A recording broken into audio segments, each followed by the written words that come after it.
Assalamualaikum warahmatullahi wabarakatuh.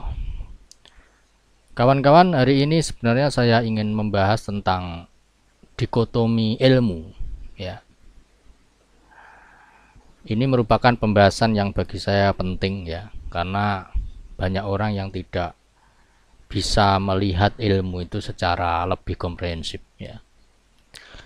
Tetapi hari ini saya ketika scroll X atau Twitter, itu ada satu status di Twitter yang menarik perhatian saya, ya. Dan ini akan saya jelaskan karena ini juga agak berbahaya, gitu kan. Jadi ada status di Kompas yang menyoroti tentang warga yang mengambil jeruk dari pick up yang mengalami kecelakaan di jalur puncak, ya. Nah, ini dari kompas.com, ya. Nah, kemudian status ini, ya, dikomentari oleh Pak Islah Bahrawi, ya. Ya, beliau seorang ahli agama atau apa, saya kurang paham, ya, yang dia sering di TV. Dia mengatakan konon kita negara agamis tapi ternyata moralnya belum lulus dari ujian sereceh ini. Di negara-negara Skandinavia rumah ibadah bukan tempat populer, tidak ada pendakwah keliling, dan simbol-simbol agama yang dijadikan pamflet di jalan raya, tetapi kejahatannya paling rendah di dunia.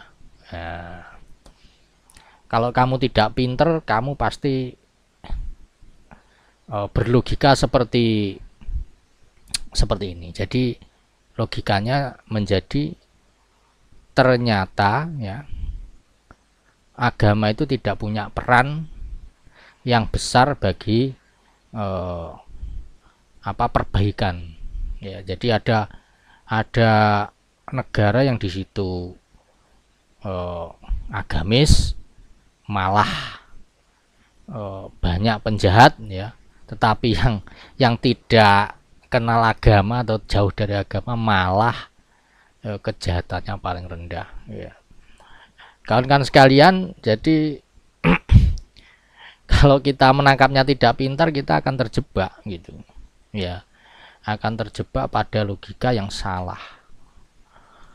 Kawan-kawan sekalian, saya teringat oleh satu hal yang diajarkan oleh guru saya, ya, yang agar kita ini tidak terjebak oleh logika seperti ini, ya.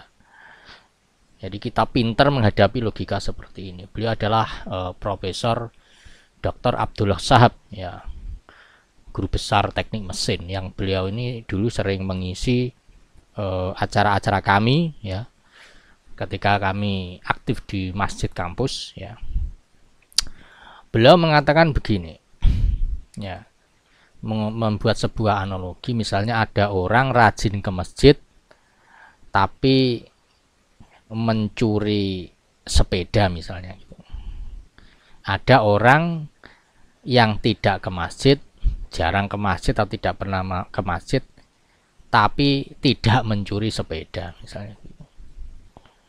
Nah, ini kalau kita secara logika akhirnya mengatakan bahwa, ya, agama itu tidak penting, pergi ke masjid itu tidak penting, karena orang ke masjid mencuri sepeda, sedangkan orang tidak ke masjid tidak mencuri sepeda, lebih baik tidak ke masjid.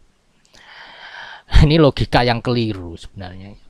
Mestinya logikanya begini, kalau ada orang ke masjid mencuri sepeda, misalnya, ada orang sering ke masjid tapi suatu saat pas entah bagaimana mencuri sepeda, harusnya logikanya begini, kalau ke masjid saja mencuri sepeda, maka orang itu, ya, kalau tidak ke masjid mungkin malah menjadi mencuri motor, gitu, atau mencuri mobil bahkan, gitu. Untung dia ke masjid.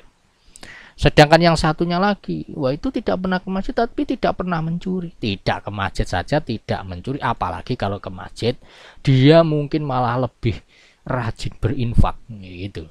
Itu logika yang betul, itu seperti itu. Sehingga kemudian saya memberikan tanggapan ya, seperti ini. Ya, ini kalau gak ngerti agama lebih parah lagi gitu. Maksudnya orang yang tidak mengerti agama itu lebih parah lagi. Mungkin mobilnya ini malah diambil gitu ya. Untung dia beragama ya, sehingga hanya jeruknya yang diambil gitu ya. Demikian juga orang Skandinavia mungkin dikatakan tuh bagus, tingkat kejahatan rendah. Nah, kalau belajar agama lebih bagus dari itu. Nah, itu logika yang benar. Itu ya kawan-kawan. Jadi jangan jangan jangan goblok berlogika ya. Harus pinter berlogika ya. Sehingga kita tidak mudah terkecoh oleh logika-logika semacam ini ya. Karena tidak ada agama yang mengajarkan misalnya ada kejadian seperti ini, kemudian ya kalau ada mobil yang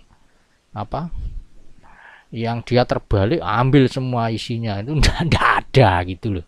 Tidak ada sama sekali ya. Agama tidak ada yang seperti itu gitu. Demikian, terima kasih. Assalamualaikum warahmatullahi wabarakatuh.